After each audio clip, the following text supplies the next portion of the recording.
Side note, though, I was thinking about this. How guilty must everybody in Stacey's life feel? Like if your boyfriend went missing and you kept saying he's alive, it's understandable out of the goodness of your heart being like, my friend is like grieving and in distress, kind of losing her marbles. I'm going to try to bring her back to reality. But like if it turned out he was alive, I'd be like, oh, I fucked up.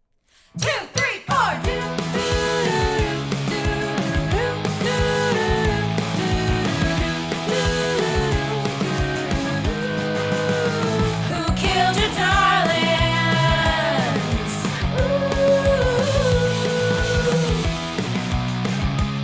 Welcome back, everybody, to Red is for Remembrance. The final installment in the Blue is for Nightmares series. I don't know. We are happy to be done. I don't know about you, but I'm really happy to. I know how you feel. We feel the same. I'm happy to be done with this. My sweater was fucked. There we go. I'm happy to move on, and I don't want to have to think about Amber's pleather underwear anymore. That underwear doesn't sound comfortable or like healthy for the vagina. They described like her like pushing aside Amber's pleather thongs, and I was like, pleather thongs? Does that not defeat the purpose of a thong? That's also not breathable for the vagina, and she probably has a yeast infection at the end of the day. Ew. I mean, all of us ladies know that if you're wearing like tights or stockings all day long or something, at the end of the day, there's something going on down there just because like it hasn't been able to breathe. So, but like, why would you put pleather on your vagina? I feel like maybe we should acknowledge the hats we're wearing. We should. We have our cute little witchy hats. We got some witch hats. I'm gonna wear mine all the time now. Yeah, she's gonna start every day. I have a large head, so mine doesn't really fit my head very well, but it looks good. I think it fits your head well. I just mean more like in a stability standpoint. If I was going to move through my life wearing this, it wouldn't be practical. It would be falling off. Okay. So yes, the last book, I made a comment to Adriana the other day when we were on the phone. I was like, reading Red is for Remembrance again made me realize, ironically, how come I didn't remember any of it when I read it as a teenager, because it's just so disappointing. I was like really pulled into the story, and then I got to the end and I was like, the fuck did I just read? Are you fucking kidding me? We'll get into it more, but I was like, that's the ending? Full disclosure, and I did this as a teenager too, I remembered once I started, I was like, I don't care about Shell. A, I know it's Jacob. B, I don't care. I don't like I am also very picky about narrator switching or like dual POV. Yeah. And I was not a fan. So I was like skimming and then straight skipping until their stories intersected. Honestly, I had the opposite. So I didn't care about Stacey and I was more interested in the cult. Okay, that's great. So we balance each other out with the information we know. I would like to start off with talking about Janie. Oh, we should do the synopsis. Oh, yes. Okay. Give a synopsis of the story. Okay. So, Red is for Remembrance. Shattered by her boyfriend's tragic death, I winched there. Stacey is struggling in her first year of college, hoping that somehow, somewhere, Jacob is still alive. Now her nightmares are back, haunted by ghosts and misery. That's really dramatic. Casting healing spells brings Stacey closer to Portia, a troubled girl who's also dreaming of death, and to a strange boy whose life is in danger. To save him, it'll take all the strength and magic they've got, and maybe even cost them their lives. ... Spoiler alert, Jacob is alive and Jacob is Shell. I'm sorry. When I was like, okay, his name is fucking Shell, I was like, is he in a cult? Is he in a cult? That's the name they came up with. His name is Shell. And then I wrote, oh, he is in a cult. Yeah, also, everybody's name sucks. I think, they also rescued him from the water, so it makes sense that if you forgot your name, in a lot of situations of amnesia, at least I think they let you kind of pick a name, so it makes sense that either he would have picked it or they would, but it's weird. I do want to talk about names for a second because I have the receipts for this. They talk about... I'm not going to question you. They talk about this is for everybody else. They talk about the woman who helps Shell recover from his head injury in the water, and they call her... What did he hit his head on? The boat. Oh. They call her Sienna on page 21. Okay. And then they change her name to Sierra on page 131. And I was like, maybe it's a different character named Sierra. It's the same person. I triple check this. I mean, there have been typos that I've noticed in every single one of these books. Yeah, I know, but that's like a glaring Sierra. I was like, that pulled me right out of it. But maybe that's just because I'm like a bitch and I'm just like critiquing it. But I was like, no, that would have annoyed and confused me as well. okay. Because I was like, when I read it, I was like, who the fuck is Sierra? And then I had to go back and be like, oh, they're talking about Sienna. But then she's Sierra like from then on. That's a major editor oversight. Yeah. Blame the editor. Mm-hmm. That's all I wanted to point out. Continue with what you were saying. Well, I wanted to talk about Janie. Okay. I wrote... Janie is there. So Amber and Stacy go to the same college. Chad and Drea go to a different college, and PJ's somewhere. And then PJ shows up. But so they're in like a 3-person dorm, Stacy, Amber, and their other roommate is Janie. And I wrote, Janie's too expected of a character, and she's also the super cheery, non-sarcastic version of Amber. And I think that's why Amber hates her so much. I was like, I think the first thing I wrote was when we were introduced to Janie. It's like, I'm sorry, but I'm so done with the women hate. Like any woman who is not part of Stacy's immediate friend group gets so harshly judged. In all fairness, Janie's annoying as fuck. Okay, but also she gets mad at them for eating her food all the time, which fair. No, that's fair. Like that, there's some of the things that she's getting mad at them for are because they're being shitty roommates. No, they're crossing the line as roommates, but like the rest of her like fucking bubblegum pink, like an anti-Wicca shit and super religious shit turned me off immediately. Yeah, the rest of that. I know she comes around and has like a nice like little redemption arc, and but I was like, I just felt like she was too predictable of the type of character they would write into that situation. Because we've always like in every single book, there's been a kind of a Janie character, like a little bit. Yeah, and I don't know, it just felt like the perfect contrast, so it was too predictable. I would have almost preferred if they had a weird, like, sullen roommate, or if it was who like didn't Sage, say anything. the fake Wicca lady. Yeah,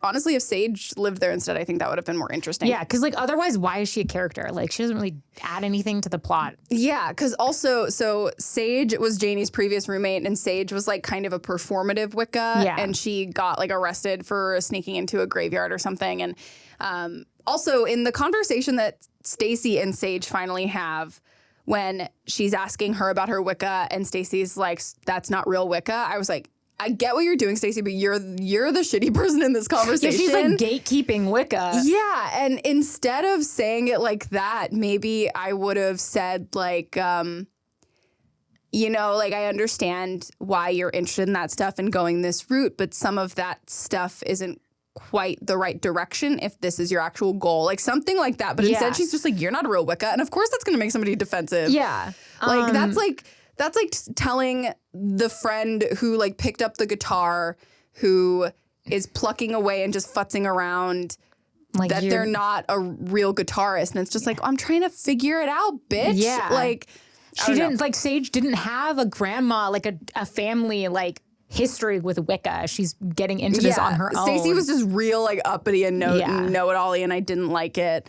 Also, back to the names thing really quick. For the cult. The guy who runs the cult is named Mason. Right. So like, I was like, Mason Manson? Coincidence? I think not. Or lazy writing. Anyway, it was lazy writing. That was my point. Yeah. Also, so when Stacy shows up to school, she's, you know, I think they deferred for 1 semester. Yeah. Because she was all traumatized because Jacob's quote unquote dead. I think it's really interesting that Amber was the one who stayed behind and Drea left Stacy. I did think that was actually really interesting as well, because Drea seems to be the one who is her like right-hand man. Yeah. Yeah. But instead she like kind of, which is like, it sounds unfair. It's not her responsibility. It's not her responsibility, but it's interesting and kind of telling that Amber is the one that stays behind and is kind of taking on this emotional care of Stacy. And like trying to, you know, making sure she eats enough and making sure like noticing when she's like taking too many of her sleep pills and that kind of thing. Yeah, I wanted to talk about, so like her first like few weeks at school. First of all, I understand why they pushed her to start school to get her into some kind of normalcy, but the upheaval of starting college is already a lot for somebody who hasn't just had a traumatic summer. And doing it mid-semester. Yeah. No, it was second. It was the second semester. Yeah. I'm sorry, mid-year is what I meant. I don't know. In college, each semester does feel like a brand new thing. It's not quite like starting mid-semester in high school or something. Yeah. But I would have maybe, if I was Stacy's mom and I had it going on, I would have, sorry, we haven't made that joke yet. We haven't. And I would have probably said, why don't you go take online courses for a while or go to the local community college and live here, you know, so you can get some sort of normalcy, but just another like ripping out. I don't know. That just felt like a lot. And then like Stacey is like so depressed and like not showering and like not going to her classes. It's like, of course she isn't. Like, yeah, because she's not ready. She needs her mom. Like at this point, I think like you're right. I think she needed to be at home with her mom, so she has that support system with her. Yeah. So her mom can actively like kind of make her go to therapy. Do what her mom is supposed to do instead of Amber doing what her mom is like supposed Amber to do. is also like. I think the therapist also said that was a good idea, though. So maybe if like having, but I don't think that it was a good idea. I don't think it was, but I can understand if the therapist is like, I think this would be good for her, believing her. But also, Stacey doesn't need the tranquilizer; she needs an SSRI. Like I was like, why did they give her tranquilizers? Yeah. Like, I could understand maybe getting those the first couple of weeks after the tragedy happened, then, like, because you're like so upregulated, but continually giving her something that isn't gonna help your brain, it's just gonna put you to sleep. Yeah. And maybe in the early 2000s that was still a thing. I'm sure that was a thing in like the 70s and 80s, but like I was like, why are they giving her like a tranquilizer? And then like Prozac existed. I know. And then like when she calls her doctor with a half-assed excuse to get more, like why didn't the doctor be like, okay, I'll go see this therapist and then we'll talk about getting you on, like if you need more tranquilizers, get you more tranquilizers, instead of just like, okay, here you go, here's another prescription. I don't know. I think once I can understand doing that, but I think if she had called her a second time, I would be like, bitch. No, you know, but I think once, especially, it also was a good excuse. Like I just had to pack up all my shit and move all my shit. Like we all lose things when we move. So in that type of situation, like, and she was hesitant, but she was like, just this once, I can, especially if somebody hasn't shown any signs of abusing a medication, I can see her being like, fine, I'll do it this once. But if you ask me again, like I'm gonna raise hell. Yeah. But yeah, I was just annoyed that she was given tranquilizers. Yeah. Can we talk about the dean of the college essentially blackmailing Stacey? Oh, like saying I'll kick you out of or you only got in here because I need your help. Yeah. Well, that was really weird for me. In my opinion, I feel like that was just I don't know. It was just a weird excuse of shoving Portia into Stacey's orbit. And I feel like it would have been better if that wasn't like maybe Stacey was trying to leave behind all the witchy stuff because of everything that happened with Jacob. And then, I don't know, somehow like her roommate's little sister or something. Like that's who Portia is. I wasn't too bothered by it. I mean, it's like not okay that he did that or said that. But the thing that stuck out to me more was how I didn't realize, I guess, how public knowledge it was that Stacey dreamt that Donovan was going to kill Drea before. Like, I didn't realize how known that was. And that's kind of what threw me off. Yeah. But I think for the way that Stacey's mental state was playing out, she needed something like that to do that to her. Like, I think with the way her mental state was playing out, if Portia had just kind of stumbled into her life, I don't think she would have look twice. But because it was like, I'll remove you from the school, which is fucking shitty and not okay. But I think that is really the only thing that kind of kicked her into gear. Like, I almost in a weird way of like, if she had that conversation, like, and it was like, you're flunking out, I'm going to kick you out, how that might also kind of be the kick in the pants at somebody. Like, you know, I think even though it wasn't ethically okay, I think where she was, that's what needed to happen. But it was so not okay. fucked up. I think I wrote down this whole like first third of the book where Stacey's like super depressed. I was like, it's giving Bella Swan. Oh, like the August, New Moon, September. yeah. That's true, yeah, because she is just like sleeping, like getting up, taking a pill, going back to sleep, and then finally Amber's like, "You smell bad," which I kind of appreciate. Like I always hope that like friends would tell me if I would like smelled like your depression is starting to smell. Yeah, like, but like the whole thing with Janie, she was really annoying. She was, but I also was like. They just continually ate her food. And it was like we were supposed to, I don't know, I feel like we were supposed to kind of be on Stacey and Amber's side, like, oh, they just want to eat something. They just want a snack. And here she is, this anal retentive roommate who's like labeled all of her food. And I'm like, I had a roommate who tried to steal all my shit like all the time and would like try and take my bike and was like mad because I wouldn't let her borrow my car. And it's so annoying. No, like, it's crossing a line for sure. Yeah, I wasn't on their side at all for that either. Like, I'm very much, if you buy the thing in the space you're sharing, it's yours unless you say, like, what's mine is yours. Yeah. But it's also, I think we never saw Janie say anything to them about it. We never saw them set boundaries too. Yeah. So I think another side of it is that annoying thing of, like, she's being passive aggressive. Like, just tell us, like, you shouldn't have to tell somebody not to eat your food. But have this conversation. Don't just start neurotically labeling everything. Yeah. Like Buffy's first roommate in college. Like, the demon. Yeah, but like she started neurotically labeling it. And it's just like, have a conversation with me and tell me it's not okay before you start getting all psycho on me. They are 18. So I knew not to eat somebody else's food. No, I know that. I'm just saying, like, it's hard for it to be like upfront and assertive in that situation when you're so young. Like, I had a really hard time with my roommate, and I kind of like the roommate who like would steal all my stuff. And I was, you know, first I was just trying to keep the peace and be like, yeah, okay, she can have it. And eventually I had to be like, okay, dude, step back. Like, this is my shit that I paid for. You don't have a right to it just because we share a space. Yeah. Like, leave me the fuck. And then it turned into this big thing because I had to yell at her. Like that conversation she got like defensive? Yeah, she was like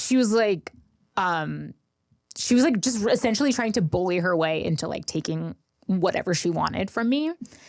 And like wouldn't really listen to reason. So I kind of had to be way more upfront about it than I was like comfortable. Well, another thing, if you listened to last week's Chit Chat episode, we talked about how stupid people are. And I think also in the roommate situation, I've had some like shitty roommate setups, but I've been fairly lucky in the grand scheme of things based on some fucking horror stories you hear. Mm-hmm. But it's just one of those other things too, where it's like, what are you thinking about? Like, how do you not put two and two together that I paid for this stuff?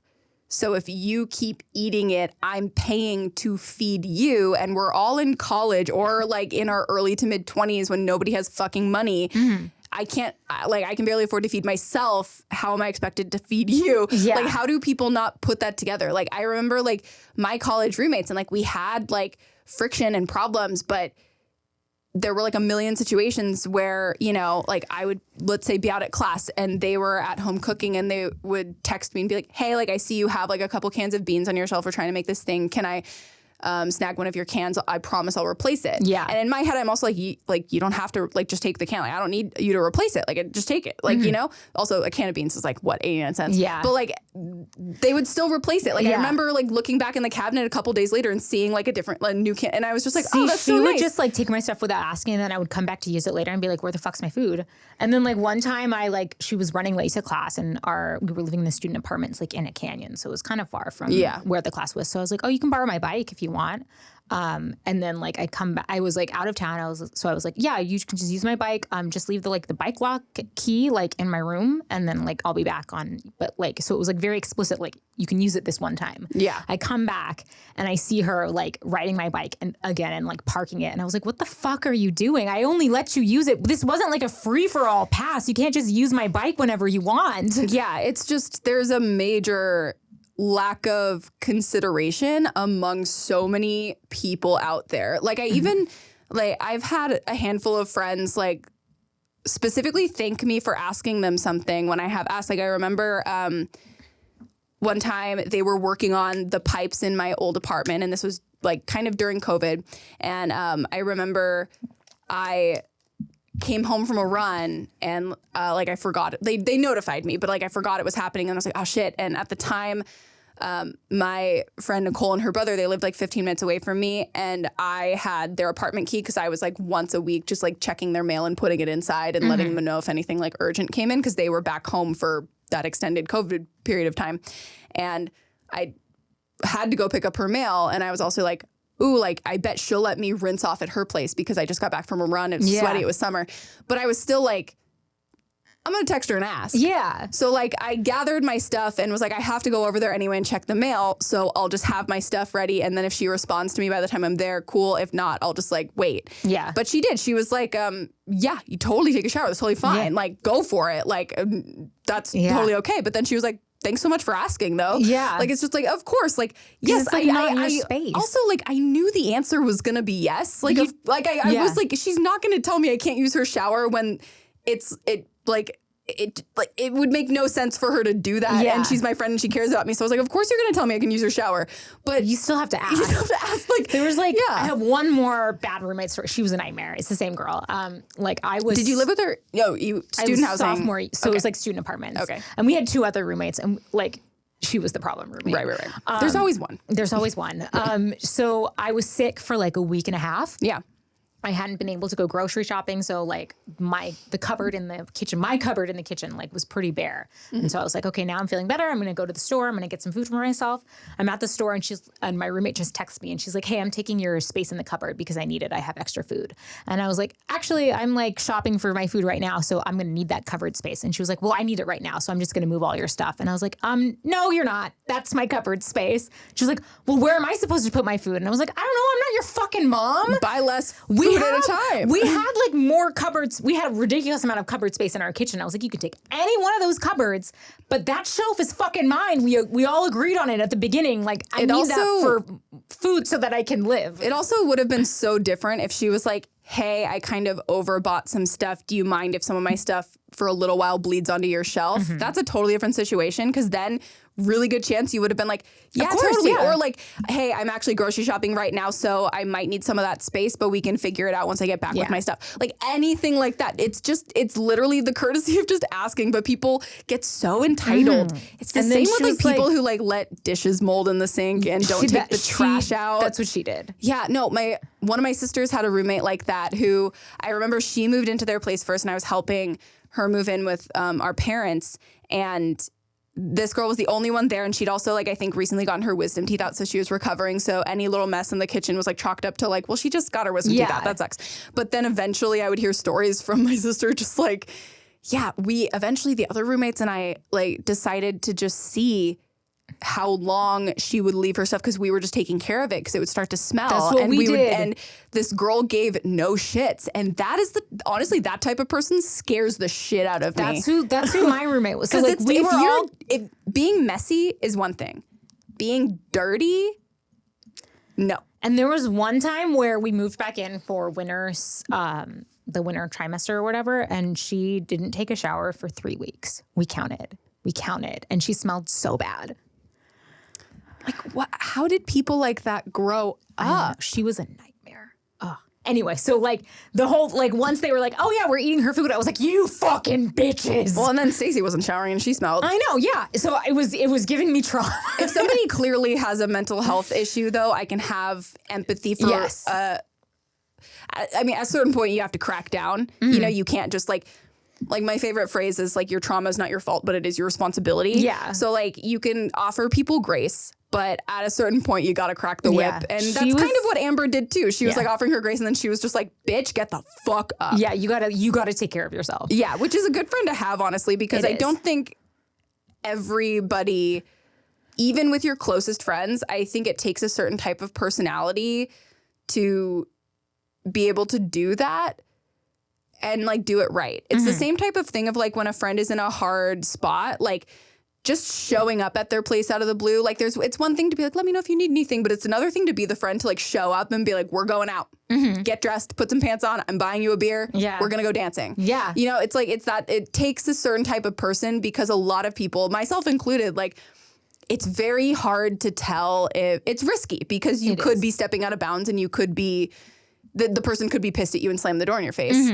But it's like, I kind of respect the friends that take that risk, because like very often also like if I'm in a tough space and people say, let me know if you need anything, I do appreciate that. But sometimes I'm like, I don't even really know what I need or how to ask for what I need. So sometimes I'm just like, it would be nice if people just kind of showed up and said like, we're like doing this thing for you, or like, get in, loser, we're going shopping. Exactly. Like, and like I do respect the way Amber kind of took on the responsibility of caring for Stacey. Like she didn't have to do that. And I do. Same with like when she took her pills and then like rallied the troops. No, I think I wrote intervention. Right. Yeah. And like while they didn't handle that totally correctly, I did appreciate. I appreciated that. Also, like Chad and Drea drove from however far away. I think I wrote, seriously, all it took for them to be better friends was Stacey's boyfriend dying. Also, I also wrote, dang, I was really enjoying Chad not being around. I know. He was like, and like him like rolling his eyes at the fact that she's flirting with Tim. I know. Like, fuck off, You don't Chad. have a, like, she's trying to, like, I don't know, the way he was acting was like, oh, I guess you didn't really love Jacob then. And I was just like, you don't have a fucking leg to stand on, bruh. You don't get to dictate like when she feels ready. And of course she wasn't ready, but like that's for her to figure out, you know? I think in ways she was though, because she did say I was starting to like genuinely want to hang out with him. Like I think she was figuring that out, but he was just being a fucking dick. And like neither of us have had a boyfriend die, obviously, but I can imagine if you lose a partner, whether it's, you know, husband, wife, boyfriend, whatever, because you two never broke up, there's got to be some immense guilt coming up when you do start dating, but that's fine. But it's also like, it's not for like, Chad was piling on the extra guilt. And then like Chad's job to tell you you should be feeling guilty. I guess the way I think was like, she wasn't quite ready was when she tried to have sex with Tim and she like freaked out.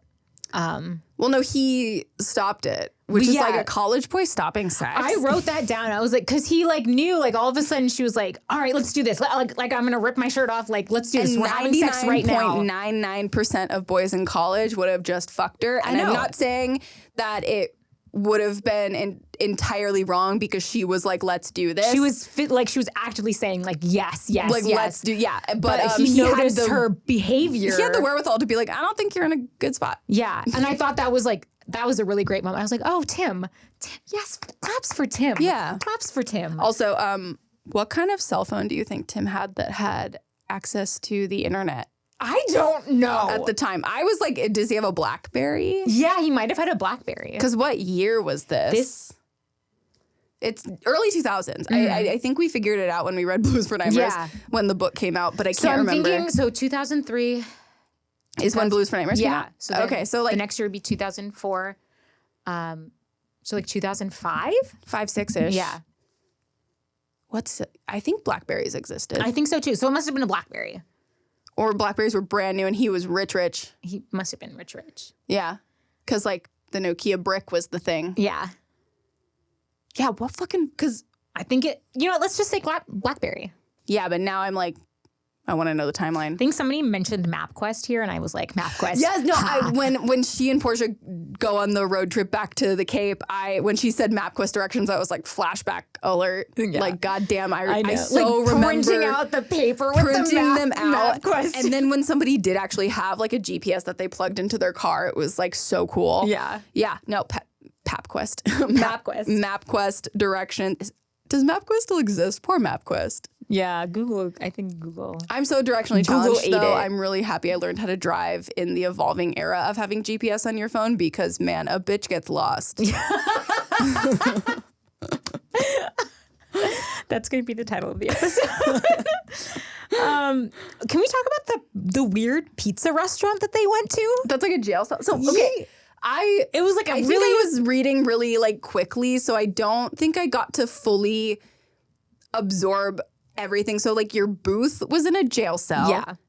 What was Tim dressed as? A security guard or a prisoner? I think he was dressed as a prisoner. A moment later, our cell unlocks. I look up. It's Tim dressed in one of the prisoner uniforms. They're like leaning hard into this theme, and it's really strange. Hold on. After the third degree, we all head across the street to the pizza prison. I didn't even register. Before Dre and Chad have to make the long drive back to school, the whole place is set up like a jail. The floors and walls are nothing more than crude cement. The waitstaff is dressed in striped prison uniforms, and there are groupings of tables set up in cells behind bars. That's so weird. What? That's the type of, like, I think a themed restaurant can be a good time. Not that one. No, that's the wrong one. Also, it doesn't, like, a themed restaurant usually has, like, something kind of to do with the food offered. I don't know what pizza has to do with prison outside of the alliteration. The Italian mob. They don't go to jail. Capello went to jail. That's true. That was my only connection between pizza and jail. Yeah, like there's like if you're, I don't know. The only thing I could think of is if you're gonna serve like gross jail food, like who's gonna go there? Honestly, so I've been to prison. Brag. She's a criminal. I went with my journalism class because we got to interview inmates at a prison and the officers. But they took us through like the kitchen, and we got to see like a typical meal that the prisoners get, and it's the exact same thing you get with school lunches, which is actually kind of creepy. Yeah. Honestly, the whole prison yard kind of looked like a schoolyard. Yeah, that makes sense. Except for the men leering at women. Because they don't get to see them very much. And probably like there was probably workout equipment somewhere. Yeah. But because we were walking past and it was like mostly women in the class, like it was kind of we weren't allowed to go through the yard. That has nothing to do with me saying there was workout equipment somewhere, probably. Well, no, but I don't know if there was workout equipment because we didn't go in there. Oh, you couldn't see any? I couldn't see any. Oh, okay. Okay. I thought you were just like, but because we were a group of only, and I was just like, what? No, like we weren't allowed to go in there, so I didn't see what was in. But like the layout of the courtyard looked very similar. I wouldn't expect a group of like people to be allowed to walk through Well, we there, were really. going to. We were initially, that was the plan because it was a pretty low security. Like it was for lifers, but it was like most of the people were like kind of older, so they had kind of aged into their sentence. Or like Jordan Belfort or something. Yeah, so it was like a pretty low security prison, but they had like a riot like 3 days before we got there. Oh, so they were like cracking and down. they were like, "We're like for your guys' safety, we're just not going to do it." And my teacher was like really upset, and I was like, "I'm okay with that. I'm fine." It's also like, what is a walk through the courtyard really going to do for you? I don't know. But yeah, that was a really weird. It's just such a random theme, and they leaned really heavily into it. And I don't really know of any restaurant that goes that far into a theme, except for like, I don't know, like the Rainforest Cafe. That's the only one I can think of here. I also, when Tim says the tips are good, I'm just like, no, they're not. If they serve any alcohol, it's probably just like beer. The tips there are not good, Tim. You are an idiot. I don't know. That was also, how many times do Chad and Drea have to break up for them to just finally call it quits? Like even when Stacey gives her the pep talk of like, you two are supposed to be together. I know. She's like, you and Chad belong together. I said, Drea and Chad do not belong together. No, like honestly, they have a toxic relationship. I have a firm belief that honestly, if you break up once, it was probably for a good reason. Yeah. But I think there are situations where that can lead to like certain healing for you to get back together. It's only if both parties do a lot of work on themselves. But if you break up like a second time, game over. Like you're not supposed to be together. Like you're allowed to have one breakup and then work on it and find your way back to each other. And if that doesn't work, give it up. Like and I know your love is dead. I know they're young and teenagers and whatever, but it just, and like first love is supposed to be forever. And I only know like 2 people in my life who that's the reality for. And I'm thinking of Jared too. Well, no, I also have another couple like that that I've known that's like that. But Jared is the only person I know. Yeah, who's that. Our friend Jared and his wife like met in high school, and they're very cute. Their relationship is a 5th grader now. Yeah, I don't know. They've been together for like 9 or 10 years. A really long time. Crazy, but like that's just like I don't know. It just like it. But if Jared and Nikki had broken up and got back together, I would eventually be like, guys, time to call it quits. Game over. Game over, man. But yeah, I was just like, Stacey, don't do. I know. It's like Chad's a dipshit. Stacey, you're giving Drea bad advice. And Chad's a dipshit. He's period. Yeah. That's all you need. He's an emotionally immature dipshit. And let's be honest, Drea's not super emotionally mature either. No. She needs to work on herself. She needs to be alone for a while. Yeah. And Chad needs to do better. Yeah, and I was like so annoyed when she did that. Yeah. Although, onto couples who like, I'm glad PJ and Amber finally got together. Yeah. I also think his gift to her with like the new lunchbox and stuff was very sweet and thoughtful. Cute, it was, yeah. Even though they're both clearly gay. Hey, they could be bisexual. Yeah, they could be bisexual. Honestly, like as a bisexual queen, PJ for sure is like, yeah. Because I think they both are, honestly. I really do. But just with like all of like, even like during her intervention, when it was like PJ raised his hand and his bracelets like dangled down his arm, I was like, not to like stereotype anything, but I don't know any like fully cis straight men who want to wear jingly bracelets, you know? Yeah. Like, and, you know, and then they're like, you know, he's just, he's, you know, leaning more into the feminine side, which is also fine if you're straight. I love it when men do that anyway. Yeah, like it's totally fine. But just like that, plus like a lot of his other mannerisms, plus sometimes it does feel like he's flirting with the men around him. It does. Like, it so does. Like it'd be one thing if he was like exclusively flirting with the women and whatever. Like then it's just like you're. But just, he's so totally he's like so into everybody. Do you think he and Chad have hooked up? No. Oh no. Chad is probably like scared of. Chad would like stop talking to PJ. Chad's so insecure about his masculinity. Chad's insecure about everything. He would never stop talking to him. I was worried reading this because remember I haven't read this before that Chad was going to try and get back together with Stacey. For a second, based on all of the stuff where he's like, yeah, you know what? I did have that thought for a second. He was kind of giving that vibe. Yeah, when he was kind of like when it was clear that he and Drea broke up, and then he was getting seemingly pissed that she had a little flirtation going with Tim. Yeah, there was that brief thought in my mind that was like, oh, is he gonna? Is he here because he wants to try to get her back in her time of need or something? And he came with Drea to do that, which was really weird. I mean, but they came for her intervention. Yeah, yeah. So like, but yeah. Okay, so I want to talk about. This was during one of the cult things where they're like driving through the different like beach towns. Okay. And they were like naming off all the beach towns. And I think we were supposed to be like, oh my God, it's the same place he was with Stacey. Like, I forget what, but something. I can't remember, but I was just like, he was like, oh, the streets look so familiar and this shop. And I feel like I've been here before kind of thing. And I was like, is that where they were? I don't even remember us ever getting the name of what beach town they were at. I didn't even know they were in the Cape. I didn't know they were in the Cape until this. So like, I was like, all of these things where they're naming off all these towns and like stuff is meaningless because I have no idea where they are. But I mean, it's also, I remember even when I was a teenager reading this, it's obvious from the fucking get-go that Shell is Jacob. Oh, yeah. Like, it's not like all these clues. I'm just like, I don't need the clues, bitch. I've known since you started writing this that it's him and that Stacey's been like, he's alive, he's alive. Side note, though, I was thinking about this. I was like, how guilty must everybody in Stacey's life feel? Like if your boyfriend went missing and you kept saying he's alive, and I obviously like it's understandable out of the goodness of your heart being like, my friend is like grieving and in distress and like kind of losing her marbles. I'm going to try to bring her back to reality. But like, if it turned out he was alive, I'd be like, oh, I fucked up. Okay. So I read a book that has a similar thing. So it's a woman, her husband it's like a plane accident. He's missing at sea, like over the Pacific Ocean. P.S. I love you. No, it's One True Loves by Taylor Jenkins Reid. So everybody thinks that the husband is dead. And so and she's like, of course, in the denial phase. And she's like, he's still alive. Like, I have to go look for him. And everyone is telling her, like, you have to move on. You have to move on.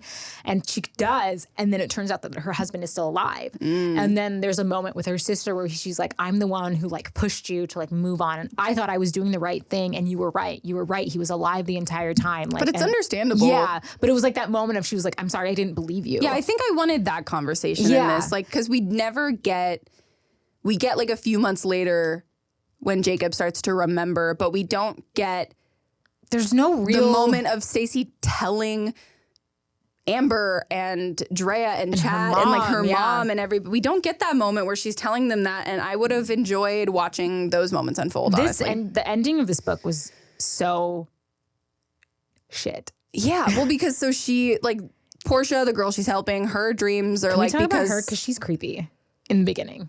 yeah, she's very God, there's like somebody from a movie that I keep thinking of that like I can't quite form the like Girl pixels Interrupted, like yeah, maybe a little bit Girl Interrupted, but so the story ends where like they end up following. She teaches her how to like listen to her dreams, and then they end up finding the guy that she's dreaming about, who's another member of the cult, and then he's also like he's her Jacob, and then they find the real Jacob, but Jacob doesn't remember, and then he's slowly remembering, and then they just go get some food, and then it ends, and then then we get like an epilogue.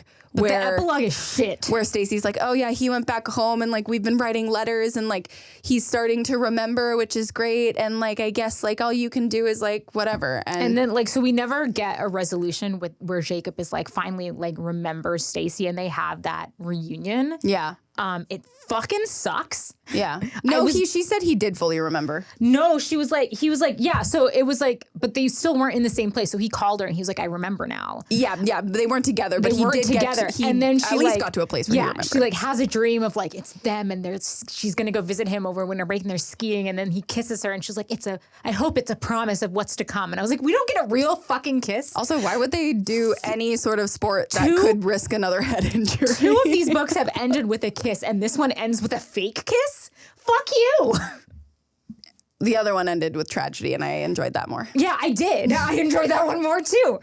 The book is called Red is for Remembrance, and he never remembers. He does at the very end. Yeah, bitch. but like we never get that. The reunion there's no satisfaction. There's no wrap up. It's just like No, I agree with you, but I'm also saying when you say he never remembers, that's also not true. When I say that, I mean like he never remembered. Like they never have a moment together in the same room. Like I remember you, and then they kiss. Yeah, like that's just I want to take like 2 dolls, like a Jacob doll and a Stacy doll, and I just want them to kiss. Let's just imagine that they live happily ever after, get married, and have many psychic babies. Yeah.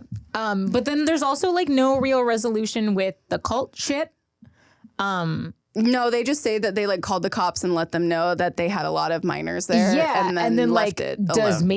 Mason, the guy who's like the runner of this cult, it's basically a Manson cult where they are kind of on a farm, cutting themselves off from society, living and then they're going to without rich people's electricity. house and going in there and like rearranging stuff and taking things, which was something that Manson did. Yeah, creepy crawls. And they're like trying to be sustainable and like earning their living in kind of hippy dippy shit. That sounded really mean, but like that's kind of how it comes off in the. No, it's very Manson. And like, does he go to jail? Like, I was for sure when they talked about like, oh yeah, Mason like inherited the land from his first wife Rosa, who died, and I was like, okay, so he killed Rosa. Yeah, but we never figure that out. Like, why include all the cult shit if there's not going to be any like? It just felt really weird. I think that's why I was so uninterested. In it. I think I was like interested in it, and then I was like, oh, so this is really just going nowhere. Yeah, like I was skimming it. I was like, whatever. And then, when the stories intersected, I was like, all right, there's no real payoff. Hang out here. But yeah, there's nothing really happening. And I honestly, I was about to say maybe I would have appreciated the layout and structure being a little differently to introduce to the cult, but like I don't think I would have liked the POV shift later in the story either. Yeah. So I don't know. Like I understand why it's there, and I appreciated the POV shift when like Stacy was unconscious when they first reunite. But I don't know how you could. You know what I would have appreciated? Actually, I'm going to rewrite this right now. Okay.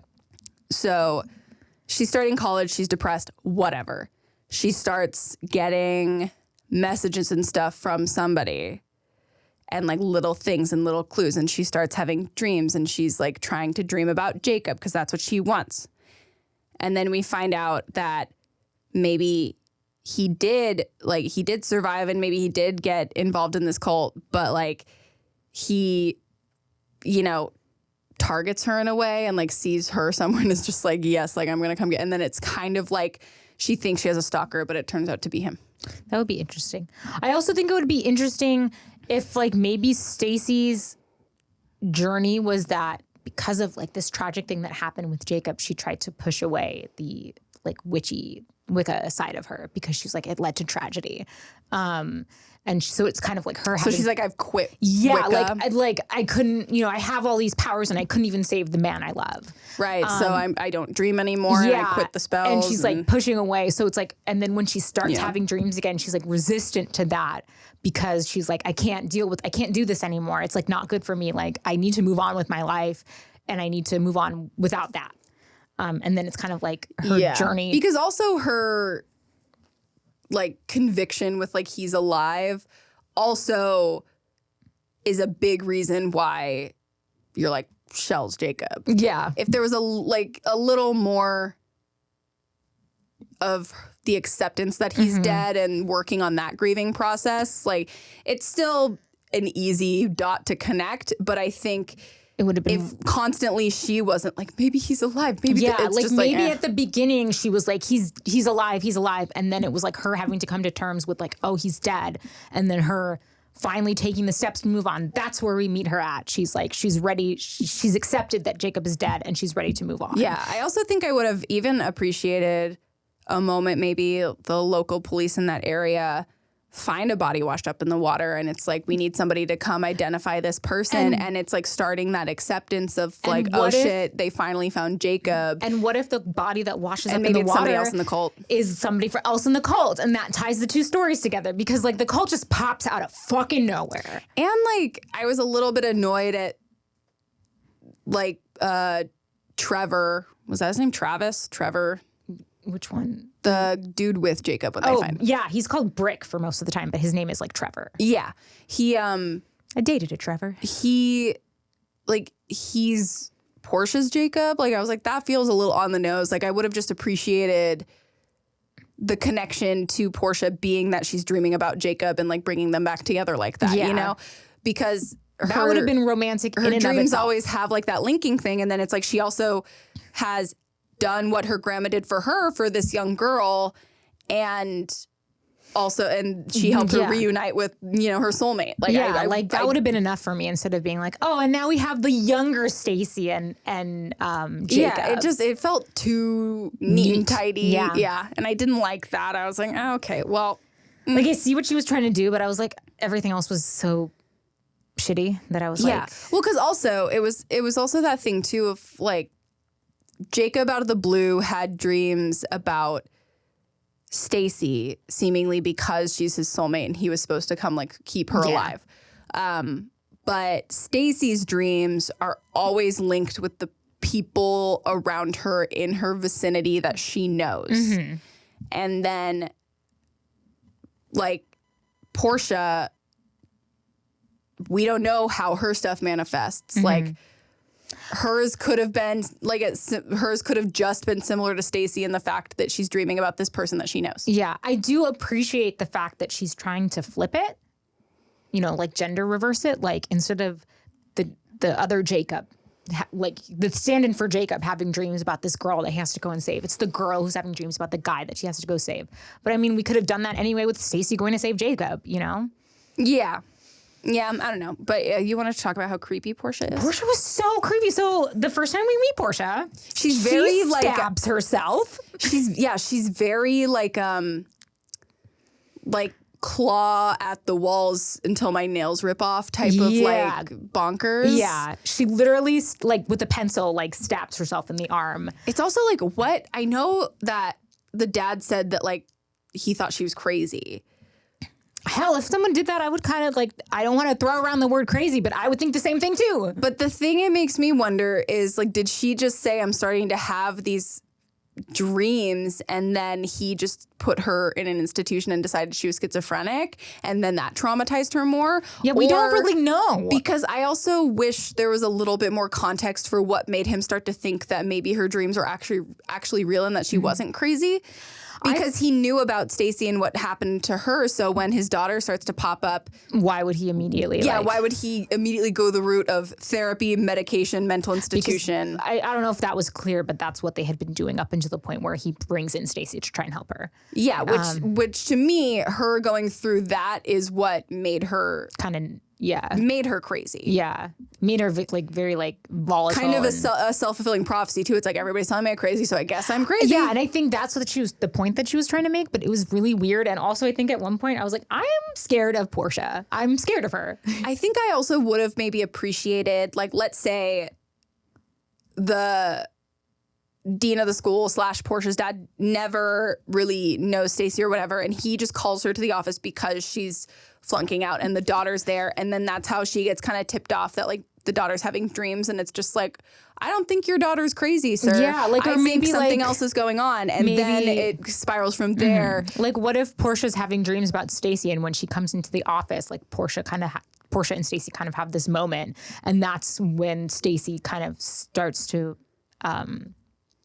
be like inspired or like what or maybe galvanizes Stacey to try and help Portia instead of having this weird blackmail thing. Yeah, or even just a thing of like, oh wow, like this is what could have happened to me if I didn't have the grandma and my mom, and I need to help this girl and show her that she's not crazy, and I need to convince her dad that she I think it also would have been really cool to have a moment maybe convincing the dad with similarly with like the bracelet and the mom and her Portia's mom in the dream, the mom had died recently, like tell her that like whatever bracelet is in her pillowcase, and like I think it would have been cool to like, I don't know, like just the dad. It didn't make sense to me that he was like, my daughter's schizophrenic, JK, I actually think she might be like this girl Stacey. Like it doesn't make sense to me. Like even if he was at his wit's end with his daughter's mental state, when you're at your wit's end like that, you don't immediately jump to psychic and blackmailing said psychic. It was just bizarre to me. Like that. It would have been interesting for Stacey's development if she had been trying to push away her psychic powers, and then she has to like accept that psychic part of herself in order to help this other girl accept that part of herself as well. Like it would have been like a really cool like juxtaposition and like good part of Stacey's journey. Like it just would have added more layers. There's just everything is so flat and like everything's just like I'm putting this here, I'm putting this here. Yeah, like even like with Sage finger painting, just like splashing paints on like a paper to see what works. Even the stuff with Sage, like I could understand wanting to bring up the pop culture-y version of Wicca, and sort of like in Buffy, to bring it back to Buffy, when Willow joins the Wicca group at the college and she's like, oh, like I thought we were going to do actual spells, and all these girls are like we just have to dance in the moonlight. Yeah, it's very not real magic. And I understand wanting to put that out there, and I think that would have also been a little more interesting to play with that storyline a bit with, because it's just she has like 2 conversations with this girl. With Sage goes absolutely fucking nowhere. It needed to either be more or not there at all. Exactly. Like you can't do both. Like it has to be more integrated into the story. Like exactly. Or it's just like fucking like, okay, why are you wasting my time with this stuff that doesn't have anything to do with anything? Yeah, because the way it was planted too, like I remembered rereading like the back cover of this before I started reading it again, and I had no memory, like I said, of this book really or of who Portia was. But when I started reading it again and Janie started talking about her weird ass fucking roommate, I was like, oh, is that Portia? Like that would have made more sense. Like I was like, oh, that would be interesting. And she was sort of integrated into the space of like, this girl is so fucking like weird and bizarre. And then I honestly think it would have been really interesting if Sage introduced Stacey to this other totally different realm of Wicca. Yeah. But I do understand in college it's that, because in college you learn, what's that saying? Learning a little bit of information is more dangerous than being an expert, because especially in college, like the psych major will be like, well, that's, borderline, you have borderline personality, like that type of thing. And like we all do it. The armchair diagnosis. Or like I know someone who was like pre-law and then was like, you can't like telling cops like you can't do X, and it's just like, bruh, like you don't have a law degree, shut the fuck up.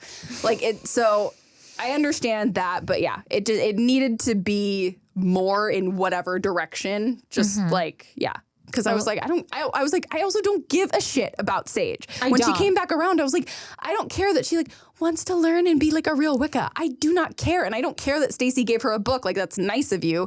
I don't care about this bitch. But it's also like, Why is it Stacy's job to teach her about real Wicca? Sage has the resources to go out and do that herself. Why is it the onus on Stacy? I don't think it was her job. I think it was just like I guess like she had I said. think Sage just wanted to maybe like change Stacy's perception of her and be like, look, I know, like, but this is just how I'm learning. Yeah, it was just instead, it was useless. It was stupid. Was stupid. There's a lot of stupid stuff. And I also just find it so interesting that having read all of these books when I was a teenager and then rereading them now, the book I truly remembered the most was Blue is for Nightmares. And then like a little bit more of Silver is for Secrets. White is for Magic. Sorry, a little bit more of White is for Magic and then Silver is for Secrets. And Red, I was just like gone. Like I remembered the boat stuff in Silver is for Secrets, but I completely forgot about what's her face, the Donovan like lover. I forgot her name. It never comes up again. And then so if you haven't been reading along with us, kind of weird, but if you want to, I recommend reading Blues for and White is for Magic and just like stopping there.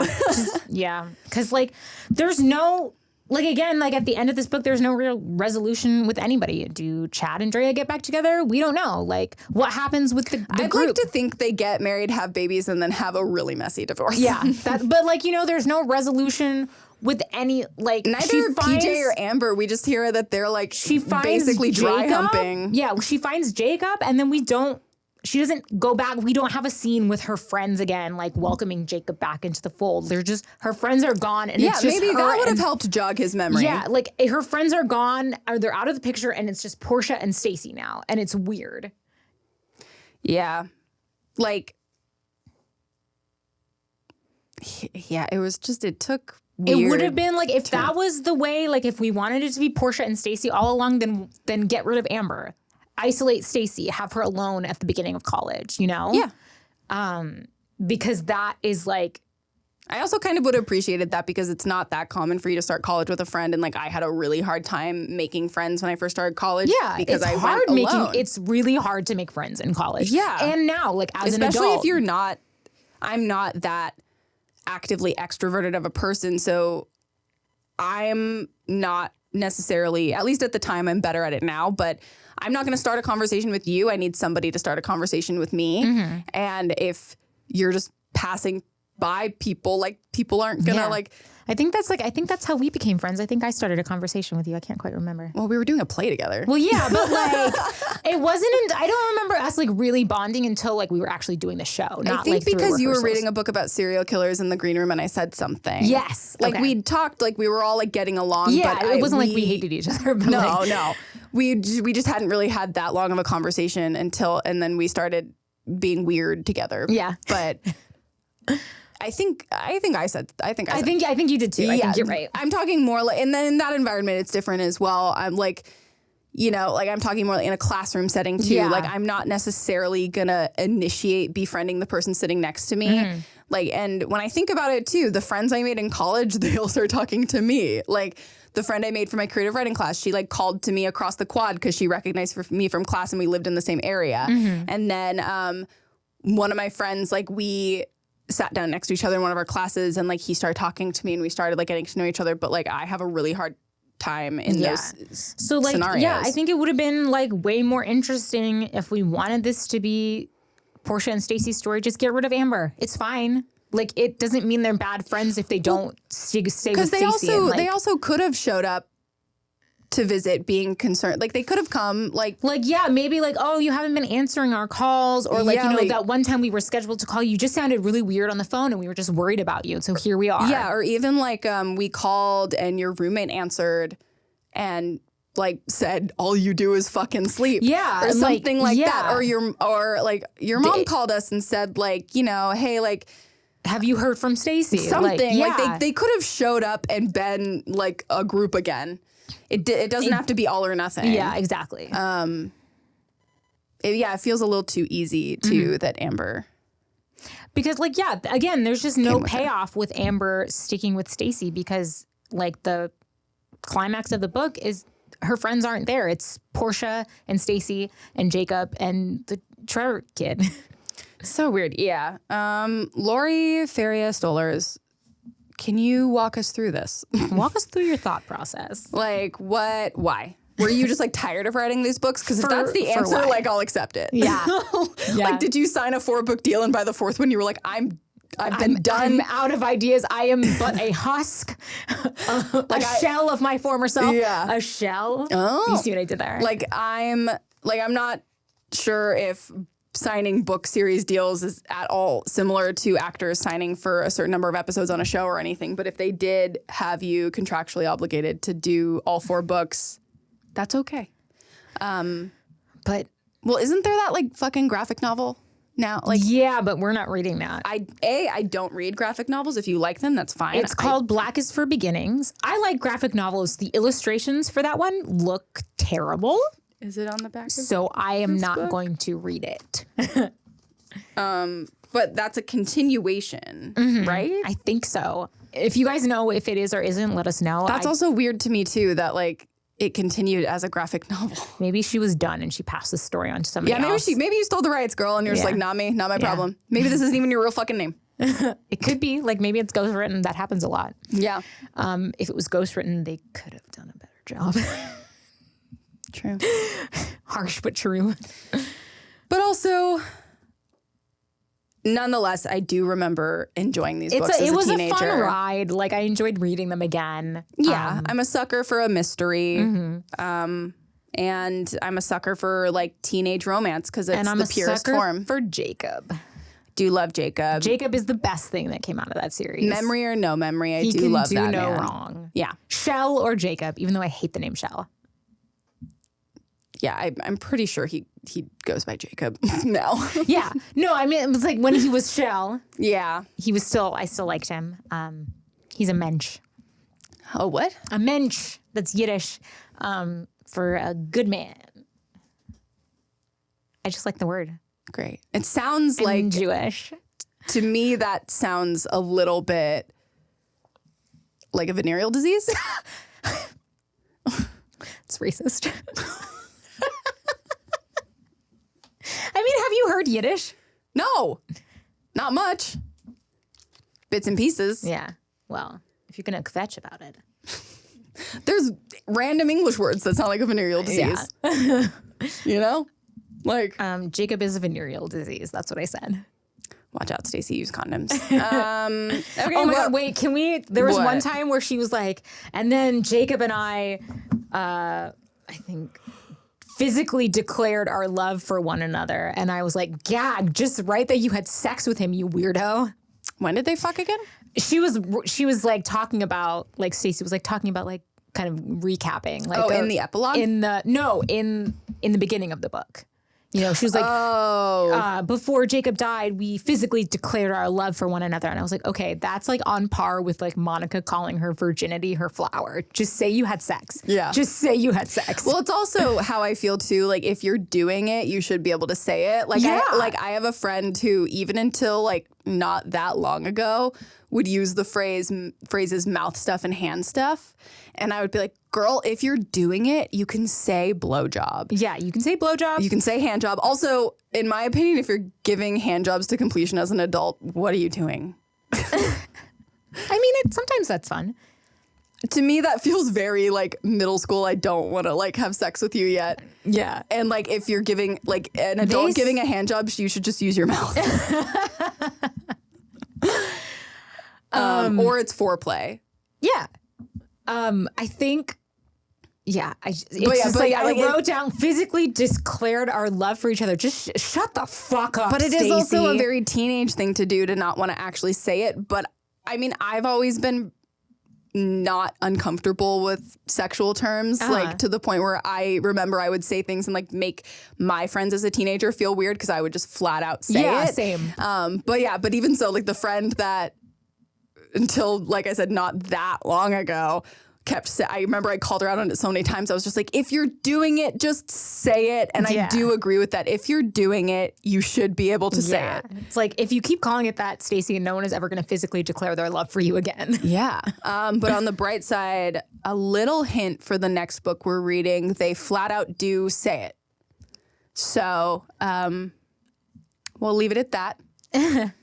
You guys can speculate on what book we're reading. Yeah, it's a good one. It's not porn. Or is it? It's not. No. But it's a good one. Yes. All right. So tune in next week for another chit chat.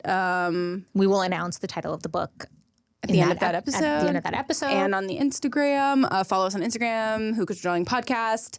We're available on YouTube, Apple, Spotify, wherever you get your podcasts. So Please, rate, subscribe. Yes, let us know what you're thinking. Let us know any books you'd like us to cover. And what did you think of this book?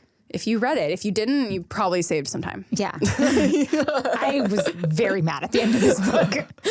Yeah, we're ready to be out of the witchy book era, but my witchiness will always exist within me. Yes. Same. That's beautiful. The Witch is Within. The Witch is Within. That's the title of our memoir. Yeah. All right. See you all next week. Goodbye. Who cares?